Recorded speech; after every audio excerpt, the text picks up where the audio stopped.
So, what would have happened if we had gotten a second season of the iconic 90s teen drama, My So Called Life?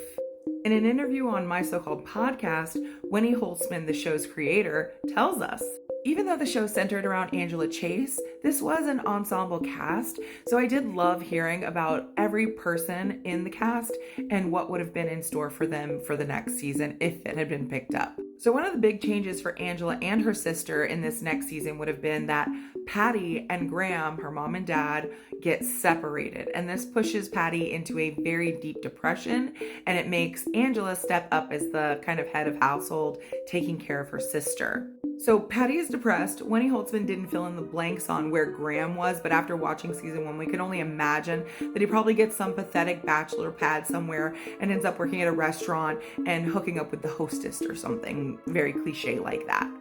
And Angela and Jordan Catalano would have ended up together for season 2. So get this, Brian Krakow ends up going out with that girl Delia.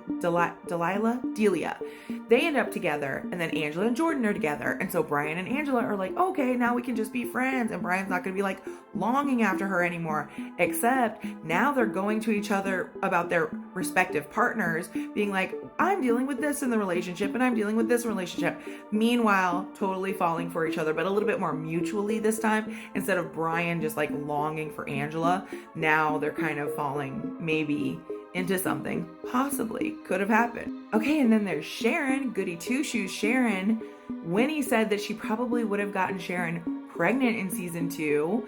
And when she was asked, do you think it would have been with Sharon's boyfriend? Winnie said, I don't know, maybe.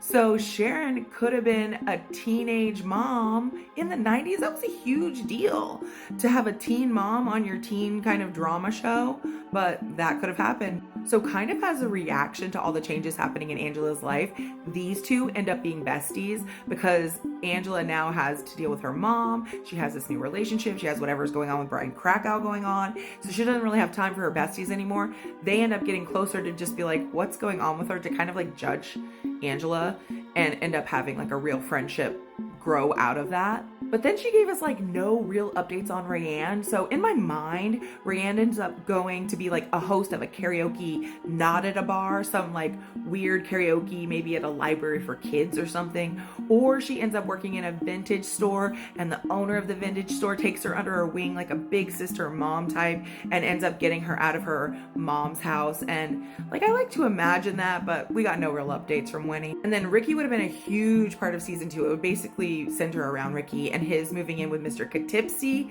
and Mr. Katipsy taking him in full time, like adopting him or fostering him or something. And then Sharon's mom, who's like the uber religious lady, gets wind of it and wants Mr. Katipsy fired from the school. And so he ends up dealing with like almost losing his job. And that's the thing that pulls Angela's mom out of her depression, is to go fight homophobia and her best friend who's on the other side of getting Mr. Katipsy fired. So that makes like a huge rift in everything. And unfortunately, she had no answers of how that ends or what happens with Mr. Katipsy, but he would have been a big part of season 2. And so then the final question is, would we have ever seen or gotten a glimpse of Tino?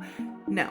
He was a great plot driver. You know, you think in the 90s, nobody had cell phones. We couldn't do like a Pretty Little Liars, everybody gets a text kind of thing. We really needed someone who could show up, give everybody what they needed, or cause a problem. And that was Tino. It was kind of great. So she says we never would have seen what Tino looked like. He would have just remained as this like background character that keeps the plot going. So Winnie Holtzman, who made My So-Called Life, she also made 30 something, which is so funny to me because when I saw My So-Called Life, I was like, this show is made for me. It is made in my voice. And then when I saw 30 something, I was like, this is boring. This is old people. This is not for me at all. But there was a lot of crossover when you watch the relationships that play with the parents on My So-Called Life. You could really kind of get that 30 something vibe. So it did make sense later on knowing that they were done by the same person. But Winnie Holtzman is very talented. She's made a lot of great shows. And she says she's still friends with most of the people in the cast, including Claire Danes. So the interview where I got all of this information is from this podcast, my so-called podcast. I will say though, in the last few months, the hosts of this podcast have gotten in a little hot water. So I will say, listen at your own discretion. But now when I rewatch My So-Called Life for the 500th time, I have these little bits of information in my brain and it's just like fun to know, you know? So there's that.